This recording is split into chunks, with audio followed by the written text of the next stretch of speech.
दो क्षेत्रों में, गया के बेलागंज और भोजपुर के तरारी क्षेत्र में जो जनसुराज के घोषित उम्मीदवार रहे हैं वो अलग अलग परिस्थितियों की वजह से बदले गए हैं। भोजपुर के तरारी में जैसा कि आप जानते हैं, lieutenant general vice chief of army Shri Krishna Singh की जगह अब किरण जी जनसुराज की उम्मीदवार होंगी। उसी तरह बेलागंज में प्रोफेसर खिलाफत हुसैन की जगह अब अमजद साहब जनसुराज के उम्मीदवार होंगे। मैं अपने तौर पर प्रोफेसर खिलाफत हुसैन का और जनरल साहब का तहे दिल से शुक्रिया अदा करता हूं कि इन्होंने वो रास्ता जनसुराज को खोजने में, आगे बढ़ने में इन्होंने मदद करी है। हमें आपसे कुछ छुपाना नहीं है। बहुत लोग टीका टिप्पणी करेंगे, अरे भाई इन लोगों को तो पता नहीं था, जनसुराज ने पहली शुरुआत की, उसी में इनको धक्का लग गया। वो ठीक बात है, हम लोग नए हैं, नया प्रयास है, उसमें एक दो स्टेप गलत हो सकता है, लेकिन हम लोग की ईमानदारी में, हमारे प्रयास की शुद्धता में कहीं कोई कमी नहीं दिखेगी। जिनको उम्मीदवार बनाया गया, अगर वो नहीं बन पा रहे हैं, वो भी आपके सामने बैठे हुए हैं। तो व्यवस्था है वो प्रो इनकम्बेंट है। जो पहले से स्थापित दल हैं उनके लिए चुनाव लड़ना आसान है, नए लोगों का आकर चुनाव लड़ना बहुत मुश्किल है। आप देखिए, जनरल साहब से बड़ा इसका कोई उदाहरण नहीं हो सकता है।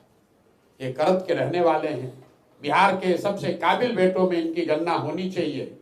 ये व्यक्ति बिहार का सियाचिन में सेना को लीड कर सकता है, देश में सेना को रिप्रेजेंट कर सकता है, लेकिन तरारी में चुनाव नहीं लड़ सकता है, अपने घर में चुनाव नहीं लड़ सकता है। क्यों? क्योंकि यहाँ के इलेक्टोरल रोल में, मतदाता सूची में इन्होंने अपना नाम दर्ज नहीं कराया है। तो भाई जो नौकरी में है, जहां पर वो नौकरी करता है, उसकी जिम्मेवार नागरिक होने के नाते ये जिम्मेवारी है कि वहां वोट दे।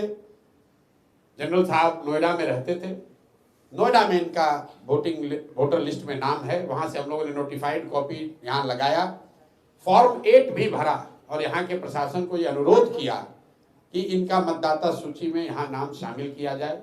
लेकिन रूल का हवाला देकर यहाँ के प्रशासन और इलेक्शन कमीशन ने ये कहा कि 15 तारीख के बाद जब आचार संहिता लागू हो गई तो हम लोग नया मतदाता सूची में नाम नहीं जोड़ सकते। हम लोगों ने अपनी ओर से सारी कानूनी सलाह ली, जितने यहाँ कानूनविद हैं, यहाँ पर सुप्रीम कोर्ट में हर जगह बात की, कोई रास्ता नहीं मिला। तो हम लोगों ने जनरल साहब से अनुरोध किया। अब हमारे पास एक ही विकल्प जनसुराज के पास था, या तो हम लोग इसको राजनीतिक मुद्दा बनाते या फिर नेगेटिव सोच से हटकर एक पॉजिटिव प्रयास के लिए शुरुआत करें। जनरल साहब ने अपनी मुलाकात में मुझे बताया कि भाई प्रशांत जी, मैं तो बिहार में आपके जनसुराज के प्रयास से प्रभावित होकर बिहार में सेवा करने आया हूं। तो अगर भगवान ये चाहते हैं कि पहले मैं सेवा कर लूं, उसके बाद किसी पद के लिए लड़ाई लड़ूं, तो इसमें दिक्कत क्या है?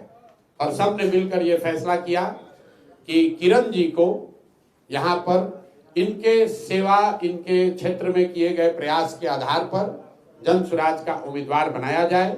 दूसरा जो क्षेत्र है बेलागंज का, ये भी नोटोरियस क्षेत्र है। आपको मालूम है बेलागंज की पहचान क्या है। वहां पर जनसुराज के सभी साथियों ने जब बैठक करी, सब ने मिलकर अमजद भाई का नाम प्रपोज किया था। मैंने प्रेस कॉन्फ्रेंस में भी कहा था और वहां की सभा में भी इस बात की घोषणा की गई थी कि जनसुराज की ओर से अमजद भाई उम्मीदवार रहेंगे। अमजद भाई ने खड़ा होकर कहा कि मेरी जगह पर प्रोफेसर खिलाफत हुसैन जी अगर चुनाव लड़े तो अच्छा है। अमजद भाई से मेरी जो बातचीत हुई, भाई आपको उम्मीदवारी मिल रही है, क्यों नहीं लड़ना चाहते हैं? मैं कैमरे पर खुलासा करना चाहता हूं, क्यों नहीं लड़ना चाहते? क्यों नहीं लड़ना चाहते थे? चुनाव लड़ना आसान नहीं है। सामान्य परिवार के बच्चों के लिए चुनाव लड़ना आसान बात नहीं है। अमजद साहब 2-3 चुनाव लड़ चुके हैं, वहां से लड़ने वाले में इनकी छवि है, साधारण परिवार के बच्चे हैं। इन्होंने मुझे व्यक्तिगत तौर पर कहा कि प्रशांत जी, चुनाव लड़ते लड़ते हम लोग फिनेंशियली टूट गए हैं, 7-8 महीने के लिए फिर चुनाव लड़े, फिर 25 में चुनाव होगा, इसलिए कोई दूसरे को ही लड़ाइए, क्योंकि कितनी बार हम लोग चुनाव लड़ेंगे। लेकिन उस और उनके भावना का सम्मान करते हुए उन्होंने प्रोफेसर खिलाफत हुसैन जी का नाम प्रपोज किया। इनकी बड़ी इज्जत है, ये राजनीति में आए हैं, खींच कर हम लाए हैं और इनको राजनीति में ही रखेंगे। अब इनको टीचर नहीं बनने देंगे, राजनीति में ये बने रहेंगे। जान छुड़ाकर भागना चाहते हैं। और ये सिर्फ खिलाफत हुसैन जी के लिए नहीं कह रहे हैं, जनरल साहब को भी हम वापस आर्मी में नहीं जाने देंगे। तो प्रोफेसर खिलाफत हुसैन और जनरल एसके सिंह कहीं नहीं जा रहे हैं, जन सुराज का हिस्सा बनकर मजबूती से बिहार को सुधारने के इस प्रयास में जुड़े रहेंगे। व्यवस्था इतनी प्रो इनकम्बेंट है कि भाजपा कैंडिडेट को सब लोग जानता है, उसका चुनाव चिन्ह सब जानता है, लेकिन जन सुराज के उम्मीदवारों को चिन्ह जो है चुनाव चिन्ह 28 को ही मिलेगा। लेकिन आप लिख कर रखिए, भले चुनाव चिन्ह हम लोग को 28 को मिलेगा, 12 दिन 14 दिन के अंदर, क्योंकि क्षेत्र की जनता देख रही है जन सुराज का उम्मीदवार कौन होता है। उसको जो जिन दलों को सालों लगे हैं अपना चुनाव चिन्ह घर घर पहुंचाने में, जन सुराज का चुनाव चिन्ह 15 दिन में पहुंचेगा। और आप 13 तारीख को देखिएगा कि जनता कैसे वोट करती है।